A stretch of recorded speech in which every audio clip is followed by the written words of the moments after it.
హరి ఓం.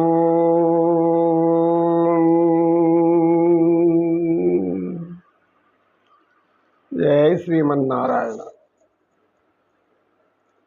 నారాయణాని నామమెగతీయన కోరికలు ఇంక కొనసాగునా.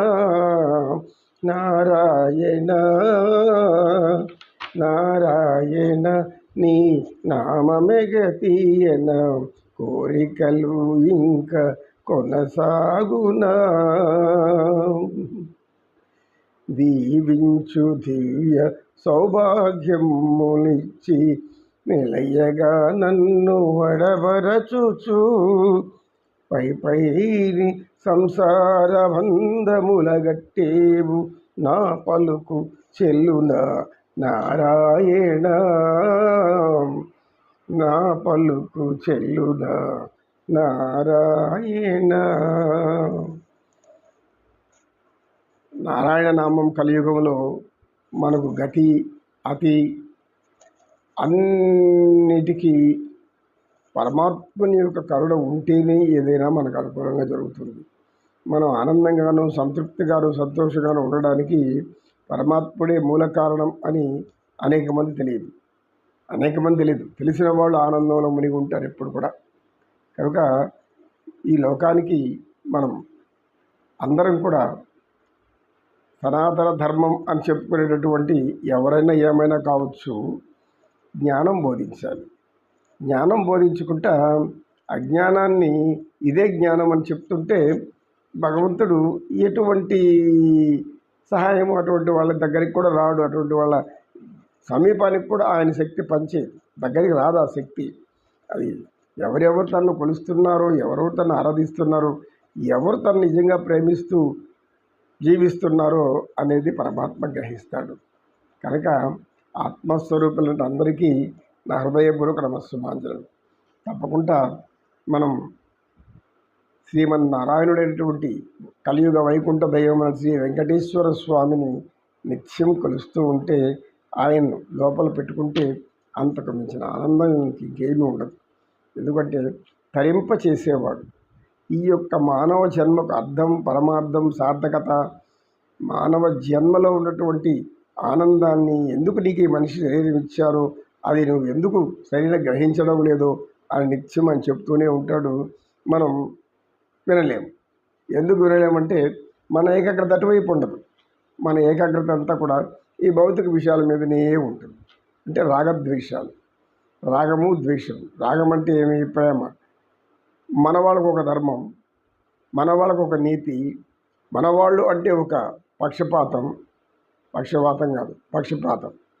మనవాళ్ళు అంటే వారికి ఒక ప్రత్యేకత. కాబట్టి మనమే హాయిగా ఉండాలి, ఇంకా మిగతా వాళ్ళు ఎడపోయినా పర్వాలేదు అనేటువంటి ధోరణి ఎవరైతే మనసులో పెట్టుకుంటారో వారు నిత్యం సుఖ సంతోషాలతో ఉండరు. మరి సంతోషానికి మూలమేమయ్యా?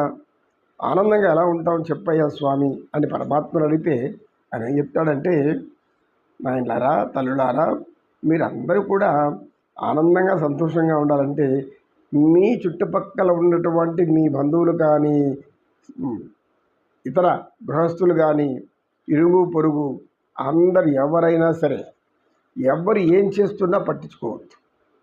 వాళ్ళు తప్పు చేస్తే కూడా పట్టించుకోవద్దు. కానీ చిరునవ్వుతో వాళ్ళు సహాయం చేయి చాలు. చిరునవ్వుతో సహాయం చేయి, వాళ్ళని ఆనందపరచు. నువ్వు ఏ విధంగా ఎదుటి వాళ్ళని ఆనందపరచాలో ఆ విధంగా ఆనందం. ఏదో ఒక రాగాన్ని లోపల పెట్టుకొని, రాగం అంటే ఏదో ఒక అభిమానం, అది ఏ అభిమానమైనా కావచ్చు. ఆ వాస్తవానికి 90% మంది యువకులకు తల్లిదండ్రుల మీద అభిమానం ఉండదు వయసు వచ్చాక. ఎందుకు ఉండదు అంటే వాళ్ళ ఆ వయసులో వాళ్ళకి సహజంగా ప్రకృతి సిద్ధంగా వచ్చేటటువంటి వ్యామోహం జనించేస్తుంది. అది స్త్రీ పురుషుల మధ్య ఆకర్షణ. అది అట్టపోతే పోయింది. అది సహజంగా జరిగేది. దాన్ని ధర్మబద్ధంగా అనుభవించాలి. లేదు కానీ ఎవరికో బానిసైపోయి ఎవరి మాటలో విని వాడికి తొత్తులుగా పనిచేస్తూ వాళ్ళు చెప్పే దారిలో పోతూ మీ జీవితాలు ఎందుకు నాశనం చేసుకుంటావు అంటాడు పరమాత్మ. వివేకానంద స్వామి చెప్పేది అదే ఖచ్చితంగా. మీ జీవితాలు నిర్వీర్యమైతే భారతదేశానికి వెన్నెముక లాంటి యువకులు వెన్నెముక ఇరిగిపోయినట్లు అవుతుంది. అప్పుడు మన జ్ఞానం అంతా కూడా ఎవరికి అందకుండా పోతుంది. అందుకోవాల్సింది ఎవరు? తరం తరం తరం తరం తరం తరం తరం నిరంతరం ఈ జ్ఞానం, తరం తరం నిరంతరం ఈ జ్ఞానం, జ్ఞానములోనే ఉన్నది సర్వం, జ్ఞానములోనే ఉన్నది సర్వం. తెలుసుకుంటే ఆనందం, తెలియకుంటే దుఃఖం.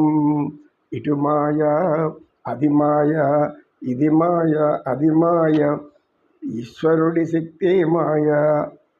కాబట్టి మాయా ప్రపంచాన్ని సృష్టించాడు ఆ పరమాత్మ. మనకు అన్నీ ఇచ్చి మాయలో పడి అల్లాడుతూ దుఃఖపడుతూ ఉండండి అని చెప్పాడు అని అనుకోకూడదు.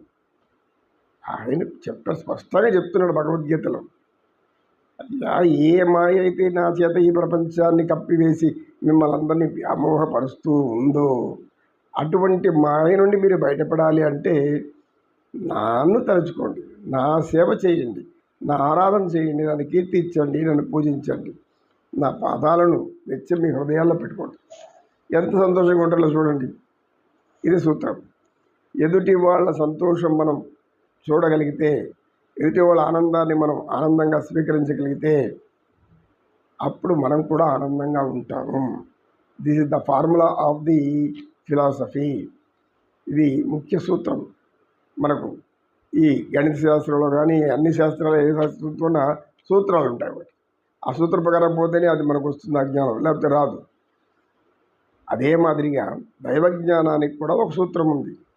ఏంటంటే మానవ సేవ మాధవ సేవ. మానవ సేవ మాధవ సేవ జరిగినప్పుడే ధర్మో రక్షితి రక్షిత అనబడుతుంది. అంటే మానవ సేవ అంటే ఏమి? తరం వారికి, తన కులం వారికి, తన బంధువులకు, కులంలో కూడా పాపం అందరి కులస్తులు కూడా, అందరి కులస్తులు కూడా పట్టించుకోరు. దాంట్లో ముఖ్యమైన బంధువులు, దాంట్లో ఎవరైతే మనకు మేలు చేస్తారో ఉపహృతులు అంటాడు భాగవతంలో శ్రీకృష్ణ పరమాత్మ. ఉపహృతులు అంటే అర్థమేమి? ఒకరు సహాయం చేస్తే వాళ్ళకి మనకు సహాయం చేయాలి.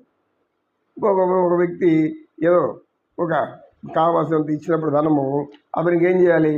నీ ఇష్టం వచ్చినట్లు నువ్వు ఏ వ్యవస్థలు ఏర్పాటు చేసుకుంటావు చేసుకో, ఆ వ్యవస్థల ద్వారా ఎంత సంపాదిస్తావో సంపాదించుకో. ప్రభుత్వం ఏం పట్టించుకో, మేమేం పట్టించుకోం. ఎడనబోని పేదవాడు ఎడనబోని, ఎవరైనా ఎట్టబోని, అందరిలో భగవంతుడు ఉన్నాడు అంటే నా బంధువుల్లో మాత్రమే భగవంతుడు ఉంటాడా? నా బంధువులు మాత్రమే ప్రత్యేకతంగా వాళ్ళని ఒక ప్రత్యేకత కల్పించి వాళ్ళకి ఆ విధంగా మనం వాళ్ళని అనుభవించేలాగా చేసేస్తా తప్పు కదా. అందుకే పరమాత్మ అంటాడు, నీ ముఖంలో చిరునవ్వు ఉండాలంటే నీ స్నేహితులు, బంధువులు ఎవరైనా సరే, ఇతరులు ఎవరైనా సరే, జాతి మత కుల భేదాలు లేకుండా ఆనందపరచు. ఆ ఆనందపరిచే విధానం ఏదో చెప్పు.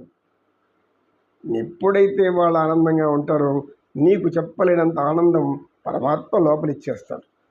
నీకు అర్థమవుతుంది, జ్ఞానం అర్థమవుతుంది. జ్ఞానం అర్థంగా అంటే ఎవరికి కూడా ఏమీ కాదు. కృష్ణ నమో శ్రీమన్నారాయణ, కృష్ణం వందే జగద్గురు.